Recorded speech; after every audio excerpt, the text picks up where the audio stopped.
Salve freguesia, seja bem-vindo, estamos com mais um super papo hoje, mais um papo solto e hoje com... Gente, hoje é um dia memorável, hoje é um dia especial, porque hoje eu fiz o meu primeiro amigo curitibano, Gustavo Arnes.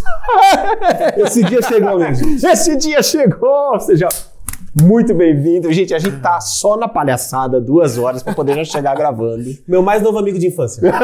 Isso. Mas a gente não se falava na infância porque ele é de Curitiba, é isso daí.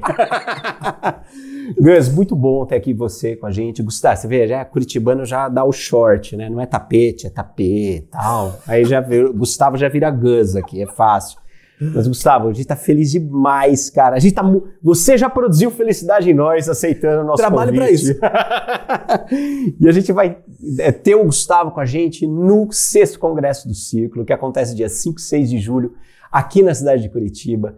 E o Gustavo tem empreendido um movimento pela felicidade, o Congresso Internacional da Felicidade, todo o movimento ensinando, propagando esse novo conceito, e é sobre isso que a gente vai falar hoje.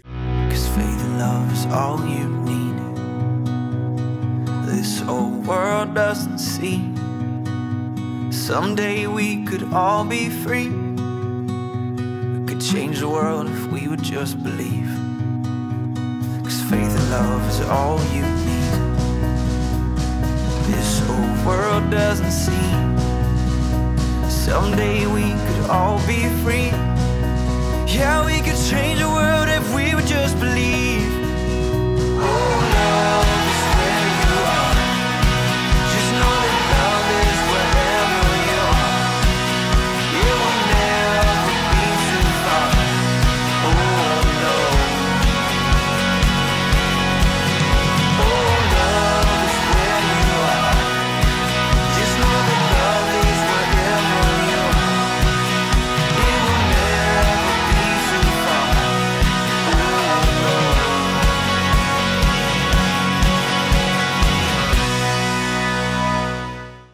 Conta um pouco pra gente, Gustavo, como é que felicidade entrou na sua vida? Excelente Você já é uma pergunta. pessoa feliz? Pois olha, você sabe que teve uma vez num evento, no Congresso de Felicidade, né? Na verdade, eu encontrei um senhor assim, né? Tava caminhando lá, ele, Gustavo, a gente parou, ele conversou um pouco, ele olhou assim, ele olhou em volta, assim, ele falou, puxa, isso aqui tem que ser uma pessoa muito feliz pra criar isso tudo aqui, né? Mas ele pensou mais um pouquinho e pensou assim, ou infeliz.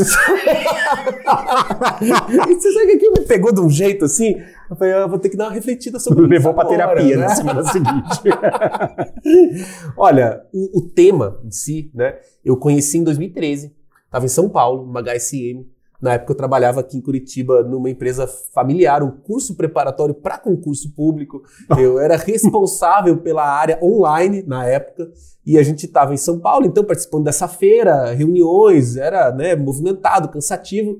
No segundo dia, eu estava saindo do pavilhão em São Paulo, morrendo de fome, pensando assim, cara, agora chegando no hotel, trânsito. Nisso eu ouvi no alto-falante, assim, eles anunciaram um coffee break. Né, lá do outro lado. Então, assim, eu fui atrás de comida, né, basicamente. Né? Que também faz a gente feliz, a gente não pode negar. Cheguei lá, tava ali no coffee break, eles abriram a porta de um auditório que eu nem tinha ingresso para entrar. E eu fiquei muito tempo pensando nisso, porque eu tava assistindo uma palestra num lugar que não tinha ingresso. Eu contei tanto essa história que eu fui lembrando desses detalhes. Eles abriram a porta e eles convidaram as pessoas. Falaram, gente, é a última palestra do dia, então quem tiver interesse tá convidado. E eu falei, bom, agora eu já tô alimentado, né? Ficar aqui mais um pouco, o trânsito vai melhorar. E o ingresso era tão caro pra entrar lá, que eu falei, eu vou lá ver, né? Porque deve ser coisa boa, né? Coisa cara, enfim. Aí fui lá e ouvi o professor Tal Ben-Shahar, ficou famoso, o professor da aula mais concorrida de Harvard, dando uma palestra sobre a ciência da felicidade. Eu nunca tinha ouvido falar nem da ciência da felicidade e nem do Tal Ben-Shahar. E por ter aberto as porteiras, provavelmente o Ibope estava meio baixo naquela época ainda. Olha, dele. porque era tarde da noite, sabe? Sim. Possivelmente, assim. E realmente, assim, não estava muito cheio o auditório mesmo, né? E foi muito transformador para mim, sabe? Me pegou de jeito, assim, porque na minha caminhada de autoconhecimento, de desenvolvimento espiritual, aquilo para mim, assim, foi, meu Deus, existe uma via de autoconhecimento que está falando também de bem-estar e felicidade, quer dizer, eu não preciso ficar no lodo lá da sombra, dos traumas de infância, sofrendo igual um condenado, né? E a psicologia positiva fala muito sobre isso, né? Eu lembro de ele usando muito a palavra também. Né? Então a ciência da felicidade é uma forma de você também olhar para aquilo que existe de positivo na sua vida, achar motivos para agradecer. Todo mundo sabe o que precisa melhorar. Né? Se eu peço para você aí em casa fazer uma lista, 5 coisas que você precisa melhorar, você vai fazer isso em 30 segundos. Né? Mas faz aí uma lista de 5 coisas que você é muito bom em. Pô, essa lista vai levar um tempo para sair. Não porque você não seja muito bom em muita coisa, você é. Mas o nosso olhar não está treinado para ver isso. O nosso olhar está treinado para olhar para a falta, para os problemas, porque a gente podia ser melhor. E a psicologia positiva está sugerindo que a gente olhe também para esse outro lado. Supere um pouco aquela síndrome do vira-lata caramelo, né? O caramelo hoje está gourmetizado, inclusive. Né? Já ficou caro. É legal é legal ser caramelo, gente. É uma coisa, sabe, que transforma. E é curioso, né, Gustavo, como a gente vive numa sociedade que o tempo todo nos estimula a comparação. Então, exato. O tempo todo você tem se você tiver aquele carro, se você tiver aquela casa, se você for amigo daquele influencer, se você comprar aquela roupa, se você vestir. Então, o tempo todo a gente está se comparando. E como essa comparação faz a gente infeliz por essa falta de olhar individualizado naquilo que nós somos, natural e exclusivamente bons, né? Perfeitamente. É isso mesmo, é uma distância de quem somos.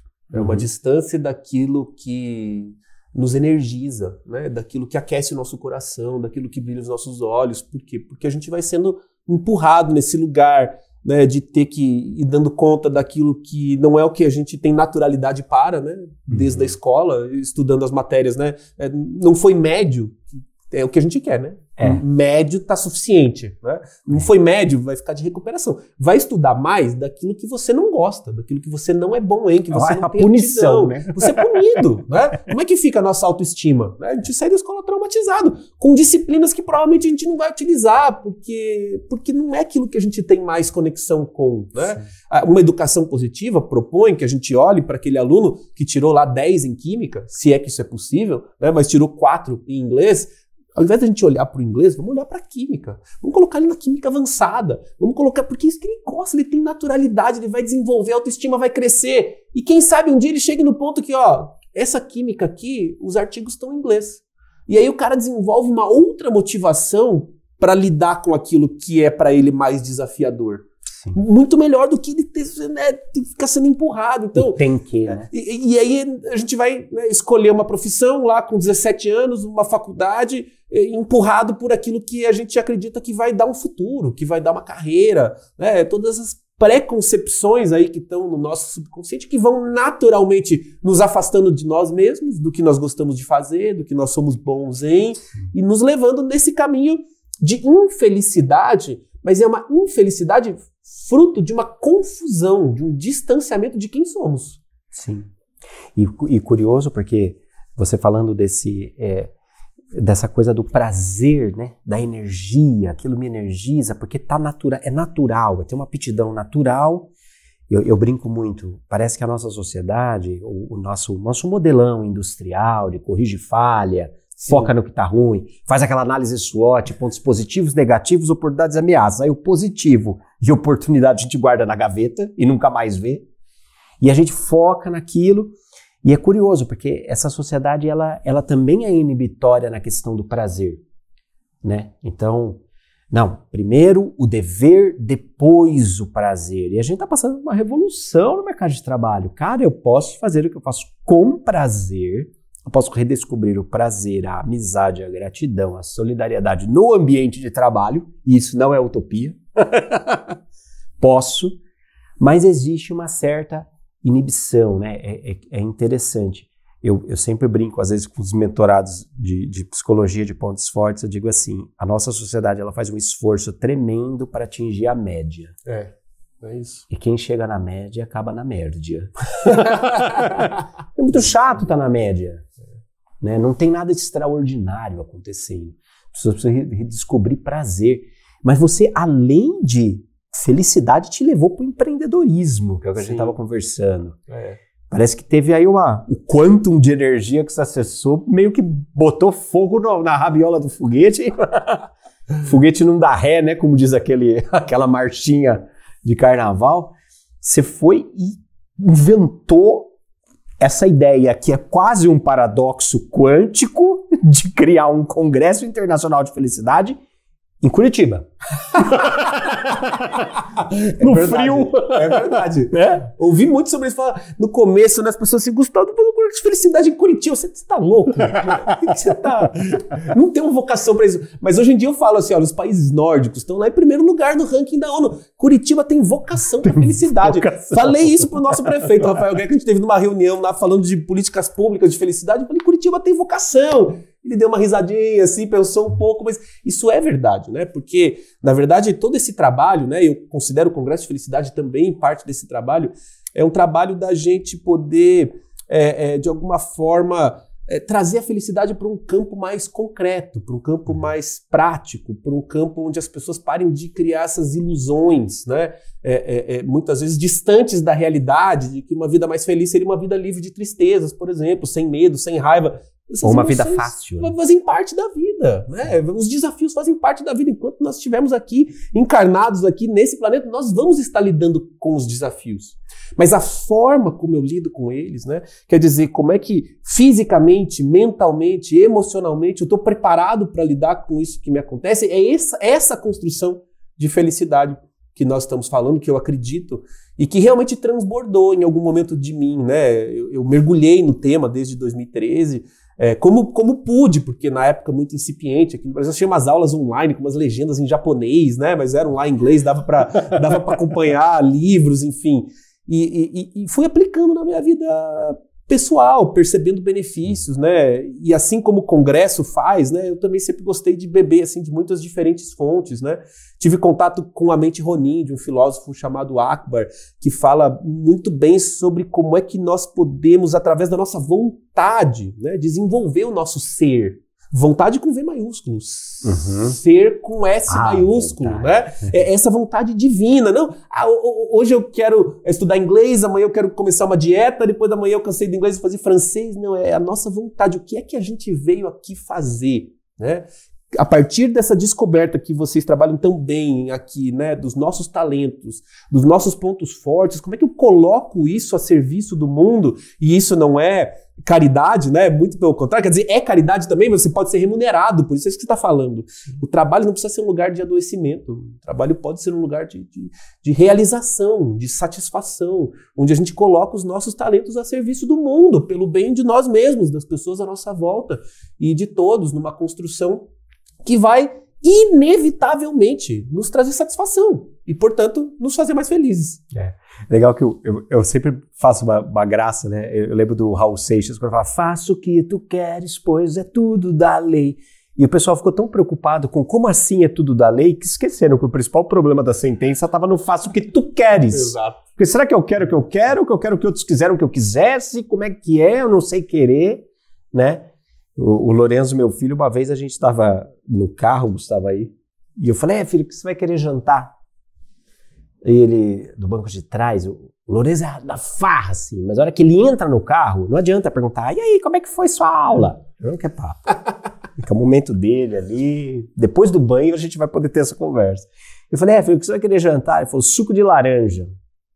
Sim, eu falei assim, moleque, você tá louco? Eu perguntei o que você vai querer comer. Não que você vai querer beber. E ele falou, não, pai. Ele tinha 6 anos na época. Ele falou, não, pai, faz o seguinte. Quando a gente chegar em casa, você vai fazer o que você quiser e eu vou fazer o que eu quiser. Assim você pode querer o que você quiser e eu posso querer o que eu quiser. Um filósofo. Um filósofo. Depois eu fiquei lá. Aí me bugou, né? Meu tela azul. Eu falei, eu vou poder querer o que eu quiser. O que será que eu quero querer? Complexo. Né? É complexo. Eu peguei minha filha com uma dessa uma vez também, que a gente tava só nós dois, assim, a gente ia almoçar, e eu falei pra ela, filha, pode escolher onde é que você quer ir. Ela já ficou animada, assim, né? Não que ela não escolha quase toda vez, né? Mas enfim. Mas aí, assim, ela tem os lugares que ela gosta, tipo de comida que ela gosta, mas na hora que ela ia falar, eu falei assim, mas olha, pode ser qualquer lugar que você queira. Qualquer lugar que eu queira! Como se das outras vezes não fosse, né? Mas aí ela não conseguiu escolher mais. Porque aí podia ser qualquer lugar. E aí ela deu uma bugada, eu tive que dar uma sugerida ali, onde provavelmente ela já iria, né? Então é interessante como é que funciona realmente esse nosso, Porque assim... essa coisa do multiverso das possibilidades buga a gente. Bom, psicologia do consumidor já falava isso, né? Que um mercado menor, pequenininho, mais intimista, ele vende mais do que aquele onde você tem 18, 20 tipos de shampoo que você pode escolher, porque você te coloca num lugar de sofrimento. Perfeito. Você não sabe se você está fazendo a escolha certa, se está levando... O paradoxo das escolhas. É, o paradoxo das escolhas. E a gente pensa que felicidade é um número ilimitado de escolhas. Mas a ciência está aí mostrando exatamente isso. Não é só vende mais. Eu vou obter mais satisfação a partir da minha escolha quando eu tenho menos opções. Então a felicidade muitas vezes é um contrassenso. A partir da ideia que nós criamos, né, como ilusões da felicidade, né? A ciência fala esse termo, são ilusões da felicidade, são algumas infantilizações, inclusive, muitas vezes de um tema que nos é desconhecido. Porque o que nos foi levado a crer que felicidade seria é o que está nos adoecendo na prática enquanto sociedade. E nós estamos presos dentro disso. Eu gosto de dizer que o Congresso é uma grande desmistificação da felicidade. Porque, de certa forma, tenta entregar novamente para a pessoa uma autorresponsabilidade, um poder de escolha, que vem através de uma reflexão, que vem através de conhecimento, porque sem uma base de conhecimento, eu não tenho também autoconhecimento. A partir dessa reflexão, a partir de leitura, a partir de estudos, a partir de palestras, e no Congresso a gente tem esses 4 pilares, filosofia, ciência, arte e espiritualidade, para que a reflexão seja ampla, né? Seja integral, seja holística, porque a gente tenha diversos pontos de vista, muitas vezes antagônicos, inclusive, né? A gente teve o Domênico de Masi encerrando o primeiro ano e a Monja Coen abrindo o segundo ano com palestras assim quase que opostas em relação ao que é a felicidade, né? Numa visão filosófica, o Domênico de Masi dizia que conheço a felicidade porque sei da existência da infelicidade. Nós estamos aqui presos na dualidade, eu só conheço o frio porque sei que é o quente. Se a infelicidade não existe, eu não saberia o que felicidade é. E a Monja Coen vem depois desconstruindo tudo isso com a ideia de espiritualidade, que nós podemos ser felizes mesmo quando nos momentos infelizes. Porque a felicidade é um grande pano de fundo, eu não posso confundir felicidade com alegria, não posso confundir felicidade com os momentos felizes. E você veja que não tem certo e errado. Nós estamos apenas propondo aqui uma expansão, né, da nossa visão, uma expansão de consciência em relação ao que é o tema, porque quanto mais eu conseguir abarcar, quanto mais complexidade eu conseguir sustentar, mais eu me elevo também nesse sentido. Sim, tem uma frase que a gente quase sacralizou aqui no Círculo, que é a do Leonardo Boff: cada ponto de vista é a vista de um ponto. Perfeito. Né? E a gente poder participar dessa ciranda hoje em dia é fundamental, quer dizer, eu posso ouvir a experiência de cada um sobre aquele mesmo tema, né? Fazer a discussão no sentido grego, né? Do andar ao redor. Andar ao redor. A gente pode discutir sobre um tema sem que necessariamente a minha crítica a esse tema vá para você ou vice-versa. Não, porque nós estamos juntos, olhando, e nós vamos sair enriquecidos. E é curioso porque impressionante como tudo, a nossa sociedade, ela tem um modelo que está muito na contramão, né? Você falava, eu lembrava daquela pérola do Da Vinci, a simplicidade como a máxima da sofisticação. Perfeito. O menos é mais, o suficiente, aí entrando naquela ideia de Aristóteles, onde Deus, o grande motor imóvel, é aquele que não tem razão para se mover, porque ele em si é a razão, ele em si é suficiente. Nele nada sobra, nele nada falta. É o que é. É maravilhoso. Basta, é simples. O suficiente é o máximo. O suficiente é o máximo. É tudo que é preciso, né? E olha, vai ser...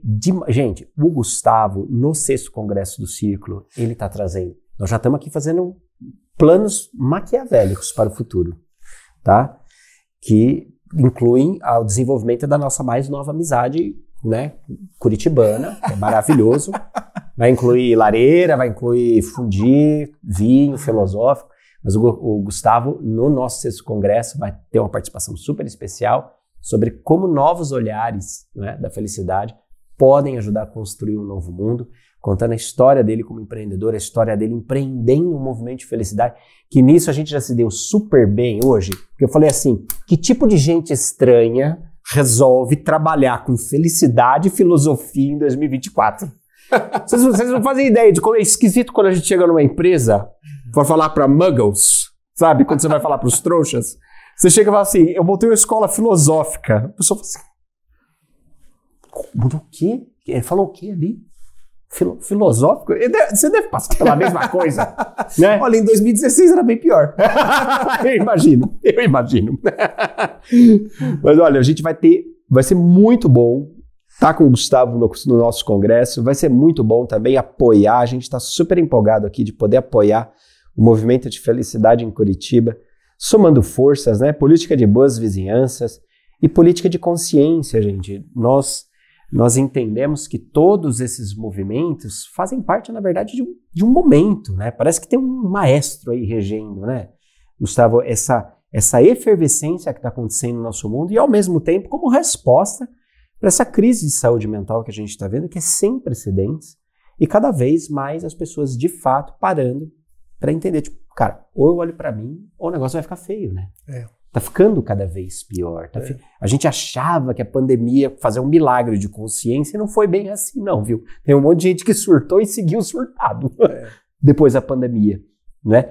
Como é que você hoje, Gustavo, tem compreendido esse crescimento da felicidade no mundo? Porque antes era um tema, eu acho que talvez eu lembro de uma matéria com a finada Glória Maria no Botão, lembra? Sim, nós estamos velhos, hein? Finada Glória Maria, que Deus a tenha, tal. De repente a felicidade ganhou. Eu me lembro que em 2016 eu fui para Dubai e comprei um livro do Sheikh Mohammed, Felicidade. Lançando o Ministério da Felicidade. Lançando o Ministério e explicando, né? Felicidade e positividade. Muito bom, inclusive, o livro.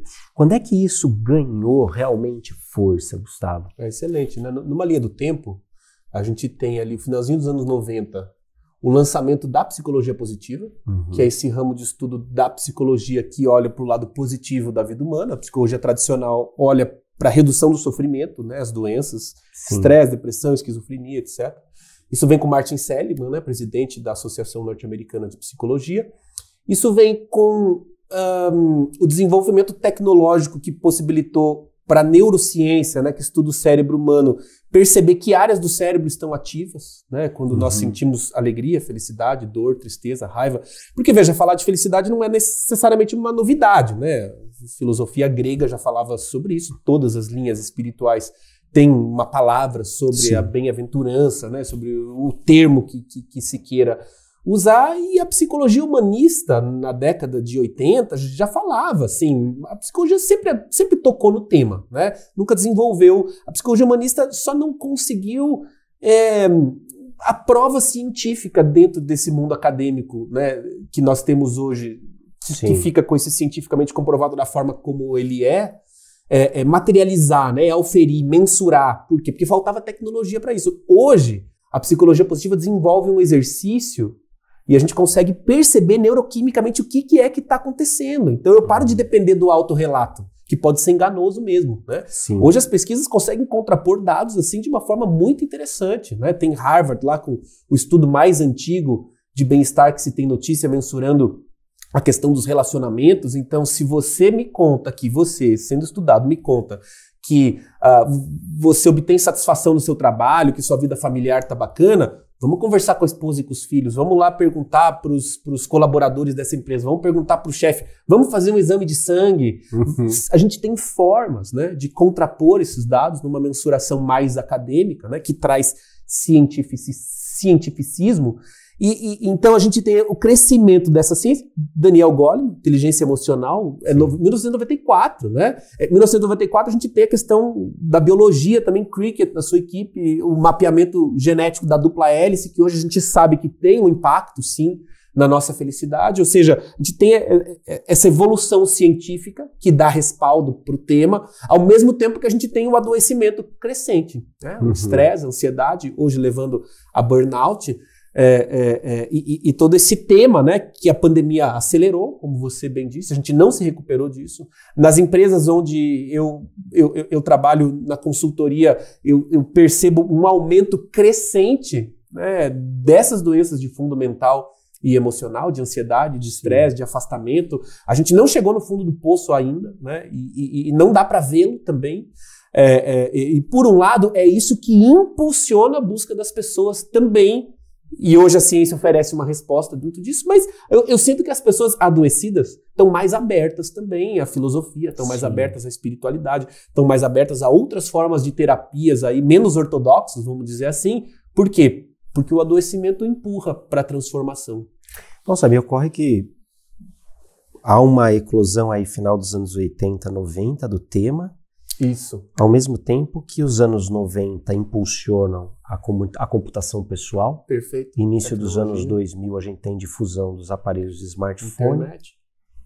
Que, ao meu ver, estão muito conectados com essa crise mental. Muito conectados. Os estudos mostram perfeitamente isso. Horas de rede social e declínio do bem-estar. Claro, quanto mais jovem a idade, pior. Porque mais maior o impacto. Expostos, né? Sem uma formação, né, de autoestima, sem uma formação de ego tão concreta, estão muito mais expostos a esse viés da comparação que você já trouxe no início e que é a tônica das redes sociais. Né? Hoje eu acompanho uma filha de 11 anos, né? Sim. Eu acompanho os nossos laboratórios caseiros. E assim, eu tenho certeza que daqui a algumas décadas a gente vai olhar para essa época e a gente vai dizer: não acredito que crianças tinham acesso à internet restrita ou com as restrições que se tenham, que não são grande coisa, nos seus bolsos. É como a gente olhar para trás hoje e falar assim, lembra quando a gente fumava dentro do avião?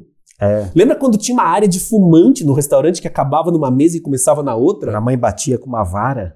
É tão absurdo quanto isso vai ser essa história de crianças terem um smartphone com acesso à internet. E a gente vai pagar, essa geração vai pagar esse preço, e a nossa também, porque o impacto, ele é claro, as pesquisas elas são muito claras. Né? Isso acontece com adultos, mas isso acontece com jovens, com crianças, e mais em especial com meninas, que estão mais expostas, né, a esse viés da comparação e a todas as questões que vêm com isso. Gente, o nosso papo aqui iria assim horas e horas e horas. Eu tô contendo, eu retive 78% dos comentários que eu gostaria de fazer, para não parecer também aquele amiguinho novo, carente, que não sai do telefone, sabe? Eu também não quero espantar, já é meu primeiro amigo curitibano, é um baita do achievement, não posso deixar ele ficar traumatizado. Mas olha, participe com a gente do 6º Congresso do Círculo, 5 e 6 de julho no Teatro Bom Jesus, aqui em Curitiba. Vem para Curitiba, vem comer um pastel no Mercadão, vem comer pinhão, vem visitar parque, estação, vem curtir, porque vai ser muito legal, tá bom? É o primeiro evento? Primeiro congresso em Curitiba. Gente, isso é imperdível. Isso é imperdível. Eu converso com as pessoas e dizem assim, tá querendo me ganhar. Você sabe que eu nunca tive um bom motivo para ir para Curitiba, porque Curitiba é muito legal. Mas também é verdade que, sabe, comprar uma passagem e vir para Curitiba é uma coisa que não se justifica muito quando você pode ir para, né, para uma praia, quando você pode ir para, né, você vem aqui passar frio, enfim, julho, né, você vem comer pinhão, vem tomar quentão. Não, gente, falando sério, é o seu motivo para vir aqui para Curitiba, conhecer a nossa cidade, participar desse evento que tá assim maravilhoso, tá imperdível. Eu vou esperar você aqui para te dar um abraço, inclusive. Olha aí, mais um abraceiro. Nossa, gente. Isso é para poucos. Olha o bônus. Então agora aquele momento oferta bônus. Fechando ainda hoje, você tá, além de pegar o 2º/3º lote de ingresso, você leva de bônus, grátis, inteiramente gratuito, sem precisar pagar nada, um abraço de um curitibano feliz. Ó, um abraço de um curitibano feliz. É quase um paradoxo quântico, esse predicado. Gente, participem. A gente vai se ver lá. Gustavo, obrigado. Prazer imenso ter você aqui com a gente, poder colaborar. E a gente se vê então, 4º Congresso do Círculo. Gente, sempre avante. Vamos junto.